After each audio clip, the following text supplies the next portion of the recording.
Hello and welcome to week 2 of the class. All right, getting into the discussion board for this week. It's kind of a fun one. You actually get to debate some issues in healthcare. There are 5 issues that are listed in your discussion board, and you get to pick one of them, and pick one either that you want to learn more about or one that you're very passionate about, either you're for or you're against. You need to state your case, basically, and use evidence-based practice for this, so make sure you have a reference to back this up. Now, in your responses, feel free to pick somebody that you have a very difference of opinion or one that you agree with, but make sure you are professional in this. We want no arguments or unprofessional behavior in this. Keep it professional. That's what we're working towards. So let's get into the assignment for this week.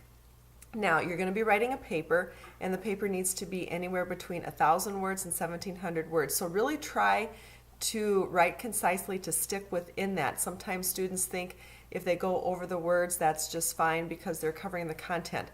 One of the things about writing scholarly papers is writing concisely. So when you reread your assignment, really try and take out some unnecessary words or even paragraphs that really you don't need. It doesn't change the meaning of the sentence.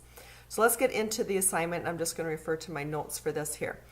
All right, develop a plan for a program that increases access to healthcare services and health education for women and children using all of the levels of prevention from Chapter 1. So you're going to have to refer to that for this.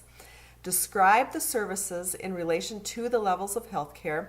What strategies might you develop to implement the program and measure its success? And then also what resistance or obstacles are you going to meet to implement this program? What mechanisms or strategies could you also use to overcome those obstacles or those negative consequences to it? Identify one major public health problem you're aware of in your community. We all have them, whether it's obesity, diabetes, inactivity, whatever it is.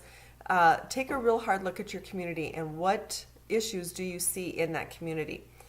Now, your community may be a small town. I'm from a small town, so I could look at the town in general, but a community could also be maybe your volunteer fire department, maybe your school kids, maybe a church group. It doesn't have to be as broad as an entire town or a city.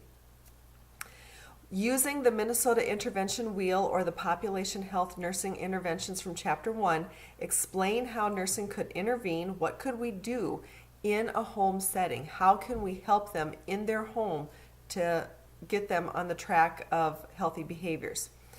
Using 3 of the interventions across all 3 levels of practice.